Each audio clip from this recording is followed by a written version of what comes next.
Urusan rohani, urusan spiritual, lari. Urusan jasmani, jalan aja. Jalan aja. Asal silaturahimnya bagus, nanti juga rezeki pasti dapat. Kan begitu. Ini saya ngomel, ngerti ya maksudnya?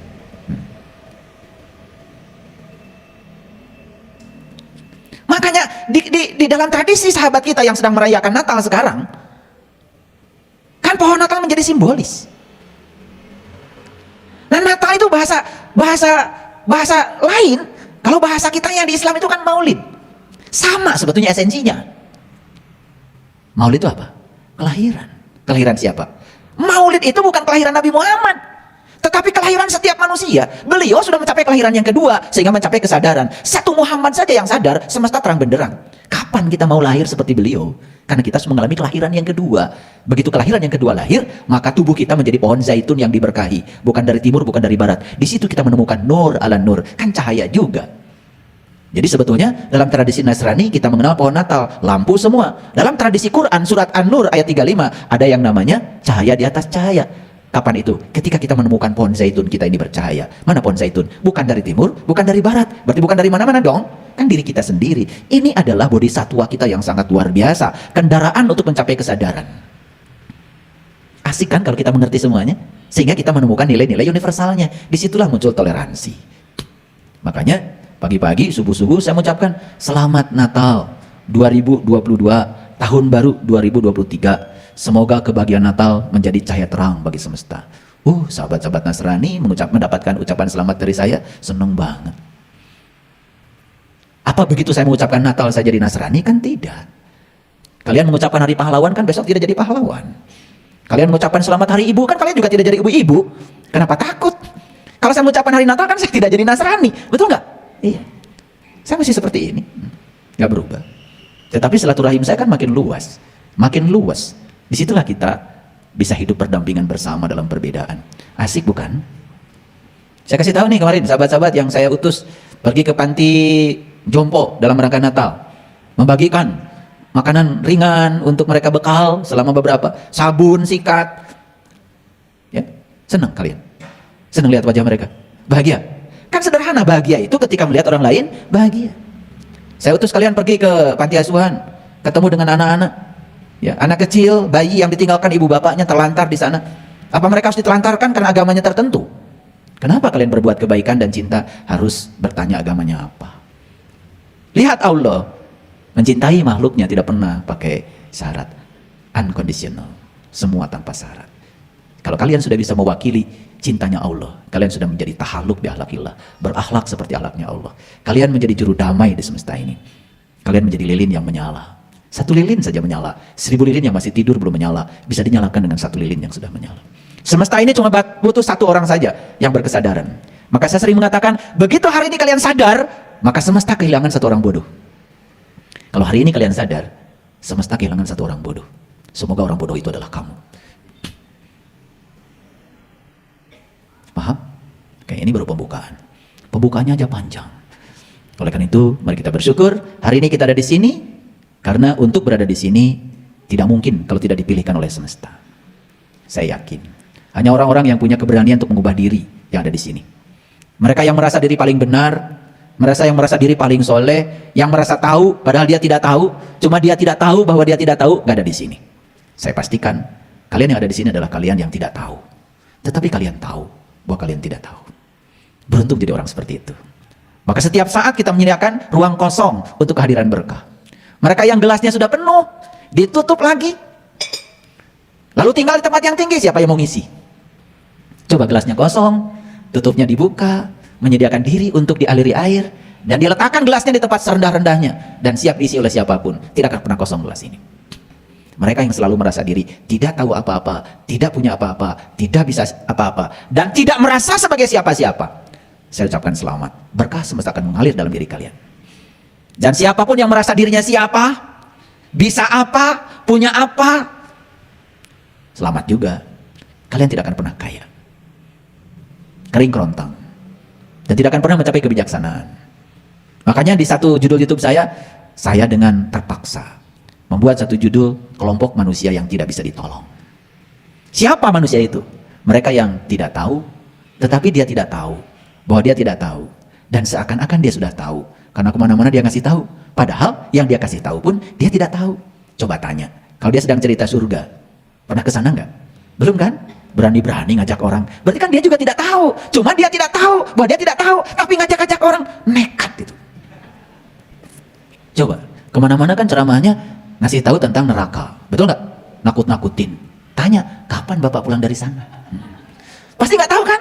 Iya, karena yang dia sampaikan itu hanya persepsi dia tentang surga dan neraka. Padahal di Quran dikatakan surga dan neraka adalah tempat di mana kamu masih bernafas. Jadi surga dan neraka itu adalah tubuh kita. Bisa jadi surga, bisa menjadi neraka, ya terserah Anda. Surga dan neraka bukan aspek geografis. Surga dan neraka adalah masalah psikologis. Sudut pandang sebetulnya. Sesederhana itu kata Quran. Fa'ammal latina syaku fafinnar lahum fiha zafirun wasahikun. Saya bacakan ayatnya, takut nggak percaya. Kalau kagak dibacakan Arabnya, ntar nggak percaya. Dari tadi ceramah nggak ada Arabnya. Cap kaki 3 buatan Cina, kalau ditulis huruf Arab kalian beli. Betul nggak? Ada khasiatnya kan? Karena hurufnya Arab. Padahal cap kaki 3. Iya. Makanya di Indonesia banyak sekali kemarin itu. Ketika Raja Qatar melakukan pidato Piala Dunia. Dan pidatonya pakai bahasa Arab. Dalam rangka Piala Dunia pidatonya. Dan semua di rumah pasang televisi dan siap. Amin. Amin. Selama pidato. Karena kadang-kadang asal Arab kita sebut saja itu doa. Siapa yang suka karaokean? Karaokean boleh nggak pakai bahasa Sunda? Bahasa Jawa? Bahasa Indonesia? Bahasa Inggris? Bahasa Mandarin? Bahasa Arab?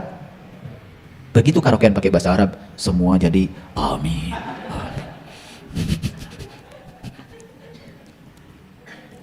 Bahkan banyak sekali anak-anak yang diajarin tidak bisa membedakan mana kata-kata pujian dan mana lagu asal Arab sekalipun itu lagu.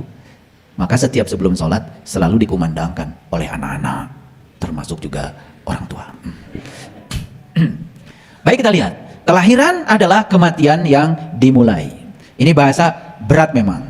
Tapi saya juga nggak ngerti kenapa saya tiba-tiba dikasih bahasa ini. Kelahiran adalah kematian yang dimulai. Jadi saya mau cerita dulu. Saya pernah membaca sebuah kitab. Nama kitabnya itu Kitab To Teaching. Nah, Kitab To Teaching itu yang menulisnya namanya Lao Tse. Ditulisnya Lao Tzu. Nah, makanya di jalan apa itu? Tamlong itu ada masjid Lao Tse itu. Itu sudah jadi nama masjid sekarang tuh, Masjid Lao Tse itu. Makanya Nabi Muhammad pernah mengatakan carilah ilmu walaupun ke negeri Cina. Nah, perbedaan kurun waktu antara zamannya Nabi Muhammad dengan Lao Tse itu sudah ribuan tahun. Perbedaannya jauh. Nah, saya jadi penasaran kalau ada yang begitu. Kenapa Nabi Muhammad menyuruh kita belajar ke negeri Cina? Nah, kalau saya itu kalau ada yang begitu suka penasaran. Makanya saya pergi ke sana belajar. Dan saya sudah mendalami kitab To Teaching namanya itu. Jadi To itu nulisnya kalau di Cina T-O-O, To Teaching. Nah, ternyata To itu Tuhan. Dalam bahasa universalnya, To Teaching. Jadi To itu Tuhan sebetulnya. Nah, To dalam bahasa Cina di Bandung jadi Ta.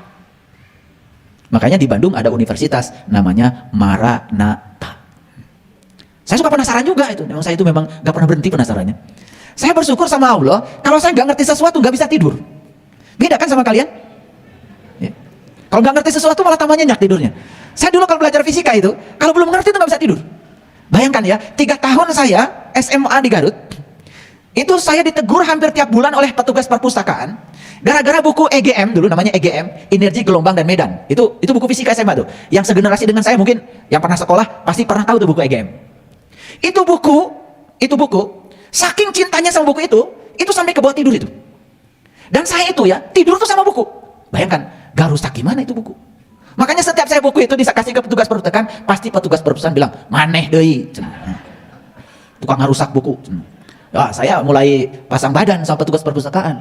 Ini buku sebegini banyak Pak, saya bilang bagus semua dan tidak dipakai.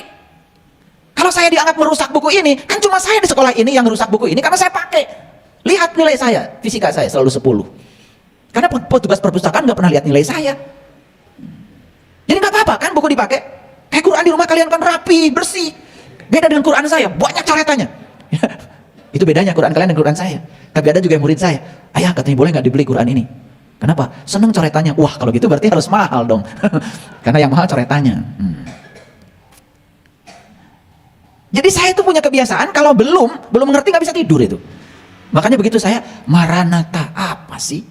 Wah, saya belajar tuh cari bahasanya. Ternyata Maranatha itu artinya aku datang Tuhan.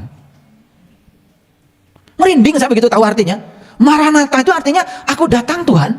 Itu sama dengan labbaik Allah. Kan kalian kalau pergi ke Mekah itu kan bilang labbaik Allahumma labbaik, aku datang Tuhan, kan gitu. Ya kan? Karena kalian nyangka kan Tuhan di sono. Maka begitu ke Arab kan langsung bilang aku datang Tuhan. Kalau di sini kan nggak pernah bilang begitu. Coba kalau kalian datang ke masjid saya, labbaik Allah, aku datang Tuhan, pasti akan ditipukin orang sekampung. Aneh katanya kalau labbaik Allah bisa di sana. Karena kita juga udah terparadigma, udah terdoktrin dengan itu. Gak ngerti bahasa aslinya. Makanya kan lucu. Orang Indonesia kalau pergi ke sana, laki-laki dipanggil haji, perempuan dipanggil hajah, kan begitu. Mau TKW, mau ibadah, dijedah sama panggilannya. Yang laki dipanggil haji, baris maksudnya. Hajah, baris ini. Karena haji dan hajah itu sebutan orang Arab buat kita. Karena kita di sana sebagai pengunjung. Jadi haji itu artinya pengunjung. Hajah juga pengunjung untuk perempuan. Lucunya kita udah pulang dari sana pengen dibilang pengunjung. Coba, padahal udah balik. Tapi ketololan ini kan menyebar di mana-mana. Makanya saya ketika diundang ke pesantren, kemudian ditulis nama saya Kiai Haji. Saya bilang, saya udah balik dari Mekahnya. Lu kenapa pakai haji-hajian segala? Udahlah Saiful Karim aja, susah banget sih. Karena masyarakat katanya nggak mau kalau nggak pakai itu. Saya nggak jadi ceramah. Harus pakai embel-embel. Dan sekarang tuh orang kalau nggak pakai embel-embel nggak percaya diri. Aneh kan? Karena kebodohan kita disembunyikan di balik atribut yang dibangun oleh gelar-gelar yang kita berikan. Betul nggak? Ini saya kasih tahu dia suka pakai embel-embel. Kalian tuh berarti nggak percaya diri. Karena percaya kalau pakai embel-embel. Walaupun nggak ada ilmunya, udah pakai embel-embel, kan disangka banyak ilmu. Betul nggak? Ini suka. Lucu kan? Oke, baik, lanjutkan. Jadi, kelahiran adalah kematian yang dimulai. Apa sih kelahiran? Baik. Lihat semuanya ke sini. Agak serius kuliah kita hari ini. Kelahiran yang kita pahami adalah pada saat kita menyakiti ibu, pada saat ibu menumpahkan darah, pada saat seorang ibu harus kehilangan nyawa untuk kelahiran kita, itu yang disebut dengan kelahiran. Titik awal kita datang ke dunia ini. Betul? Salah memahami itu? Tidak salah. Tetapi kelahiran secara total, secara universal bagi saya adalah saat ruh ditiupkan ke dalam tubuh.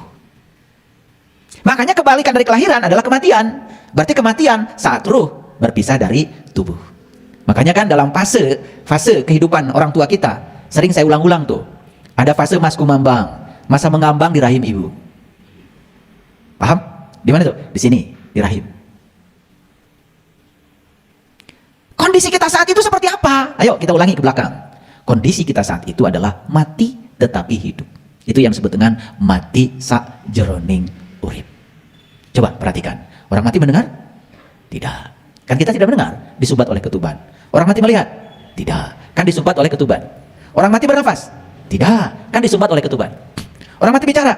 Tidak. Kan disumbat oleh ketuban. Jadi semua lubang yang ada di kepala saat di rahim ibu, di alam mas kumambang, saat itu semua disumbat oleh ketuban. Tidak mendengar, tidak melihat, tidak bernapas, tidak bicara. Maka itu yang disebut dengan mati. Tetapi kok kita hidup? Itu yang disebut dengan mati selagi hidup. Apa yang paling unik di sana? Ini saya kasih tahu. Yang paling unik di sana, diabadikan dalam Al-Quran. Allah bertanya kepada kita saat itu. Pertanyaan Allah begini. Alastu birabbikum? Apakah aku ini Tuhanmu? Pada saat itu justru kita bisa menjawab. Lantang kita menjawab. Qalu bala syahidna. Ya, aku menyaksikan Tuhan. Pada saat kita sedang mati tetapi hidup, pada saat seluruh lubang yang di kepala disumbat dengan ketuban, di situ kita mengatakan qalu bala syahidna. Ya, aku menyaksikan Tuhan. Yes, aku di sini Tuhan. Aku sedang menatap kemuliaan wajah-Mu Tuhan. Kira-kira begitulah bahasa saya. Kalau bahasa Qurannya kan tadi. Saya pengen nangis kalau begini.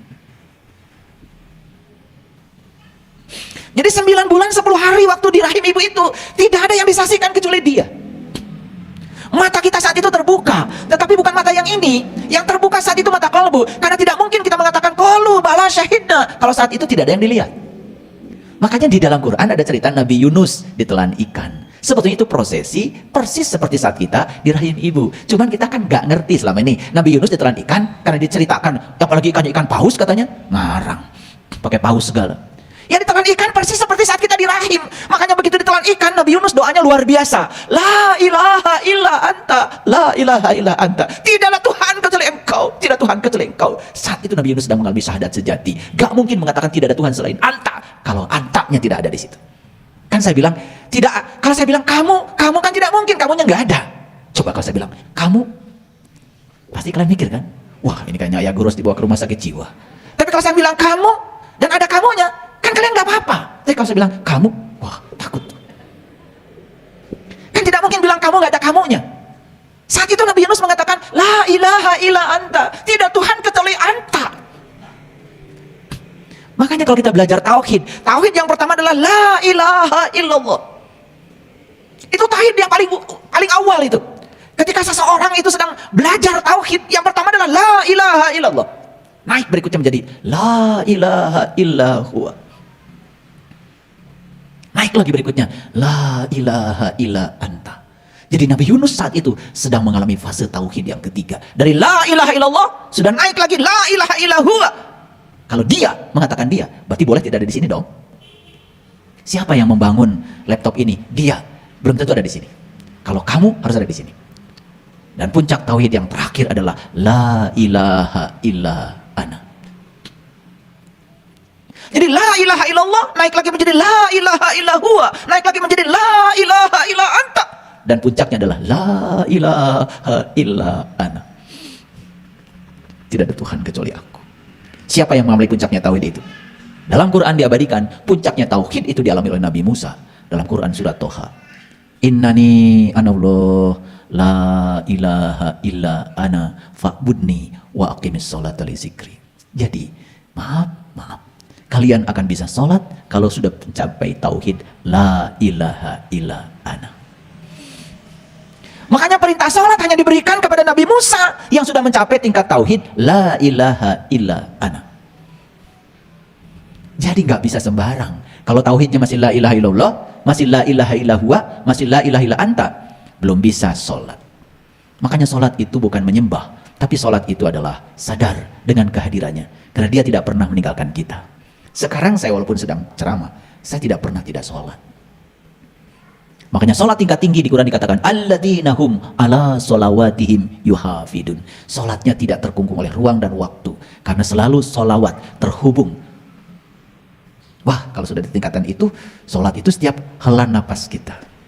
Makanya jangan usil kalau kita baru sampai di tingkatan sholat yang terjebak oleh waktu. Jangan mengatakan orang lain tidak sholat. Siapa tahu sholat mereka lebih canggih lagi dari sholatmu yang sekedar ruku dan sujud secara fisik saja.